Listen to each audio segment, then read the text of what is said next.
بسم اللہ الرحمن الرحیم۔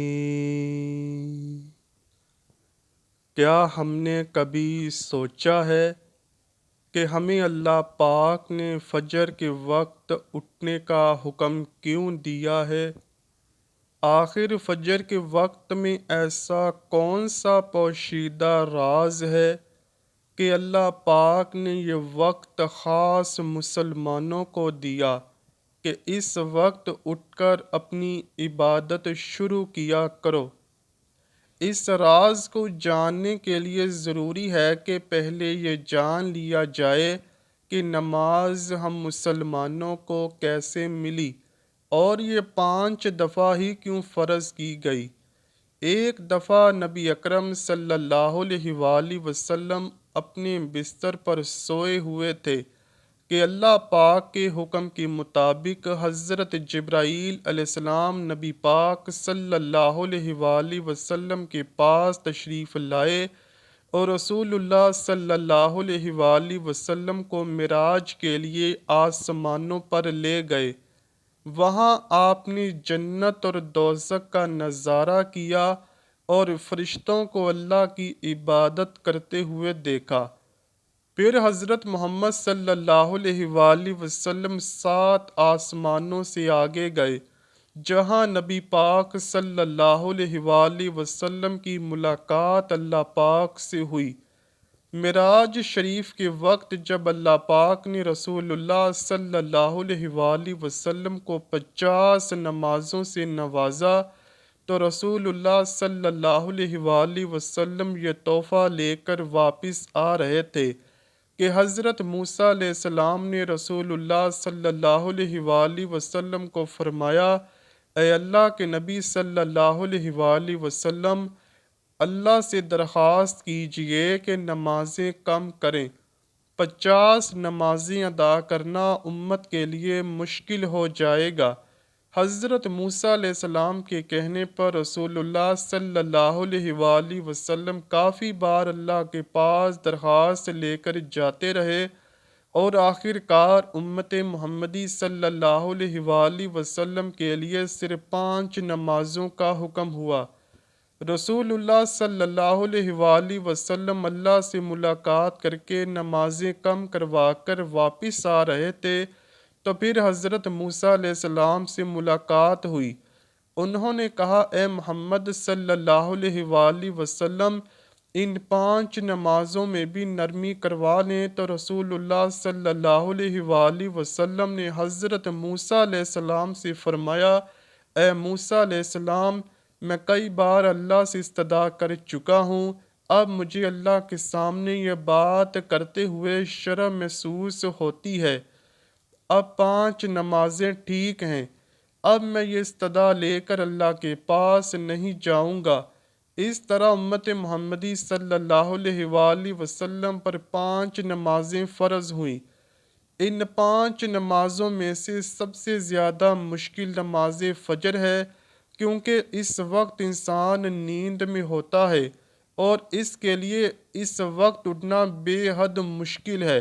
جس قدر یہ نماز صبح کے وقت اپنے گرم بستر سے ادا کرنا مشکل ہے، اسی قدر اس کی فضیلت بھی بہت زیادہ رکھی گئی ہے۔ اگر آپ کو اس کی فضیلت کے بارے میں علم ہو جائے تو آپ کبھی بھی ساری زندگی فجر کی نماز نہیں چھوڑیں گے۔ اللہ کریم نے سب سے اہم اور افضل نماز فجر کو قرار دیا ہے۔ یہی وجہ ہے کہ اللہ پاک نے نماز فجر کی قسم بھی کھائی ہے۔ اللہ پاک قرآن کریم میں فرماتا ہے، قسم ہے فجر کی اور 10 راتوں کی، جفت اور طاق کی اور رات کی جب وہ چلنے لگے، یقیناً ان میں عقل مندوں کے لیے بڑی قسم ہے۔ حضرت عائشہ رضی اللہ تعالیٰ عنہا نبی مکرم صلی اللہ علیہ وآلہ وسلم کا فرمان یوں بتاتی ہیں کہ اللہ کے نبی صلی اللہ علیہ وآلہ وسلم نے فرمایا، فجر کی 2 رکعتیں ادا کرنا دنیا و ما فیہا کی سب چیزوں سے افضل ہے۔ اس بات کو ذہن نشین کر لیجئے کہ فجر کی نماز با جماعت ادا کرنے سے سچے مسلمان کے ایمان کی سچائی اور پکے ایمان کا اندازہ لگایا جا سکتا ہے۔ حضرت عبداللہ بن عمر رضی اللہ تعالیٰ عنہ فرماتے ہیں، اگر ہم کسی مسلمان کو فجر کی نماز اور عشاء کی نماز میں نہیں پاتے تھے تو ہمارے خیال سے وہ پکا اور سچا مسلمان نہیں ہے۔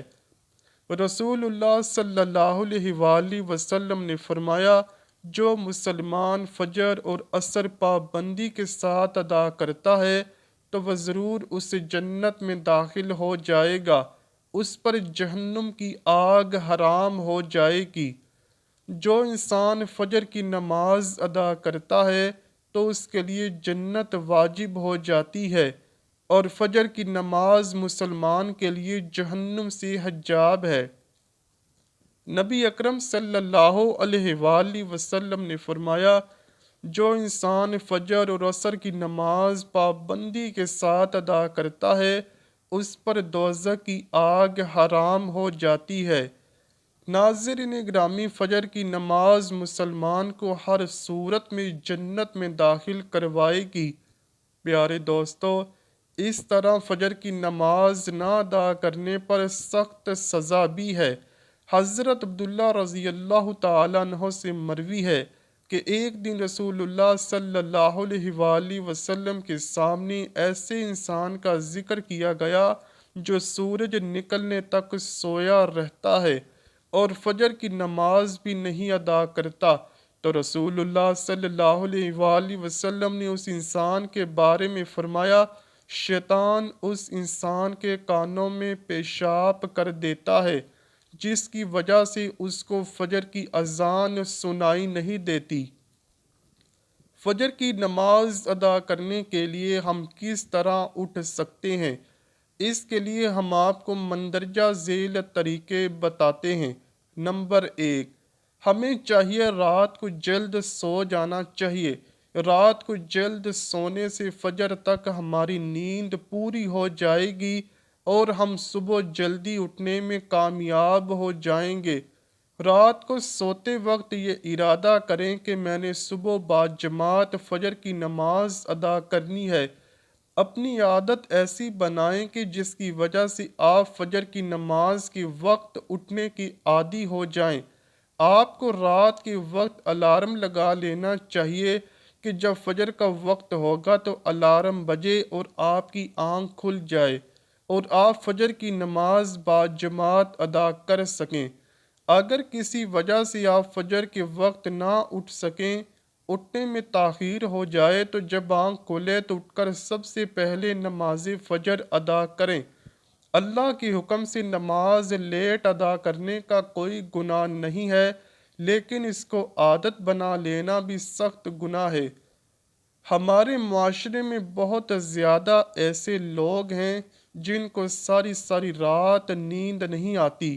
وہ سارا دن تو اپنے کاموں میں مشغول رہتے ہیں اور جب رات کو سونے کے لیے اپنے بستر پر جاتے ہیں تو ان کی آنکھ نہیں لگتی۔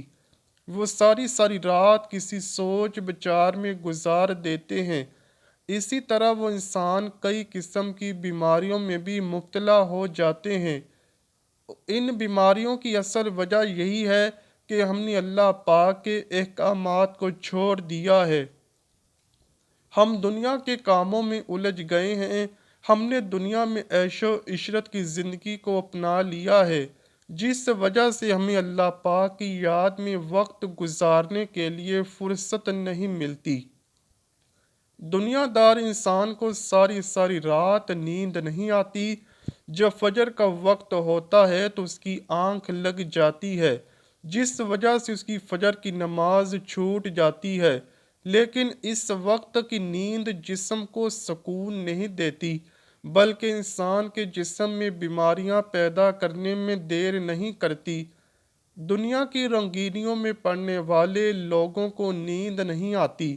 وہ سونے کے لیے مختلف قسم کی دوائیوں کے عادی ہو جاتے ہیں۔ وہ بے شمار دوائیاں کھانے کے باوجود بھی سکون حاصل نہیں کر پاتے۔ اس دنیا میں بہت کم ایسے انسان ہوں گے جو اللہ پاک سے یہ فریاد کرتے ہوں گے کہ اللہ پاک ہم کو نیند کیوں نہیں آتی، ہم سے کون سی غلطی ہو گئی۔ جو لوگ عقل مند ہیں وہ صبح سویرے فجر سے پہلے اٹھتے ہیں اور اللہ پاک کو یاد کر کے اپنے اپنے کاموں میں مشغول ہو جاتے ہیں۔